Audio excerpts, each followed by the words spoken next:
coming out of the second book of Samuel, chapter 4. And when Saul's son heard that Abner was dead in Hebron, his hands were feeble, and all the Israelites were troubled. And Saul's son had 2 men that were captains over bands. The name of the one was Abner, and the name of the other Rechab, the sons of Rimmon and Bethrites, who the children of Benjamin, for Beeroth also was reckoned to Benjamin. And the Bethrites fled to Gitam, and were sovereign there until this day. And Jonathan, Saul's son, had a son that was lame of his feet. He was 5 years old when the tidings came of Saul and Jonathan out of Jezreel. And his nurse took him up and fled. And it came to pass, as she made haste to flee, that he fell and became lame. And his name was Ishbosheth. And the sons of Rimmon, the Bethrites, Rechab and Abner, went and came about the heat of the day to the house of Ishbosheth, who lay on the bed at noon. And they came thither into the midst of the house, as though they have fetched wheat. And they smote him under the 5th rib. And Rechab and Abner, his brother, escaped.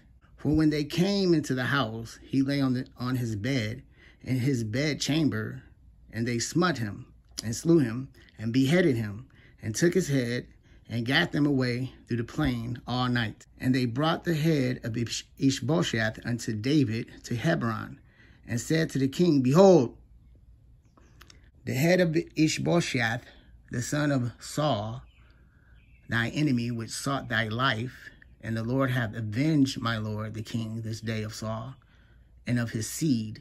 And David answered Rechab and Abner his brother, the sons of Rimmon, the Bethrites, and said unto them, As the Lord liveth, who hath redeemed my soul out of all adversity, when one told me, saying, Behold, Saul is dead, thinking to have brought good tidings, I took hold of him and slew him in Ziklag. Who thought that I would have given him a reward for his tidings? How much more when the wicked man have slain a righteous person in his own house upon his bed?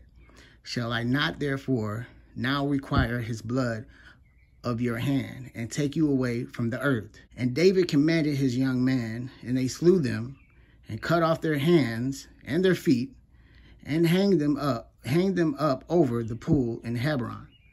But they took the head of Ishbosheth and buried it in the sculpture of Abner in Hebron. When Abner was slain, David was at loss for a friend to protect the reduction of those tribes that were yet in Ishbosheth's interest. Which way to adopt for the accomplishment of it, he could not tell. But here providence brings it about by the removal of Ishbosheth. 2 of his own servants slew him and brought his head to David.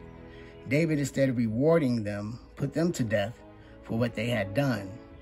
The weakness of Saul's house still grew weaker and weaker.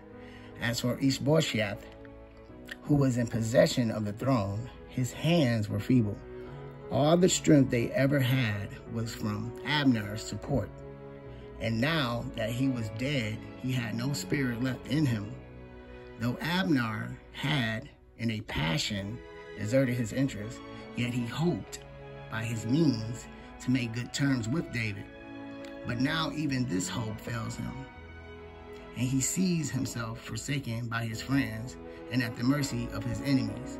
All the Israelites that adhered to him were troubled and at a loss what to do, whether to proceed in their treaty with David or not.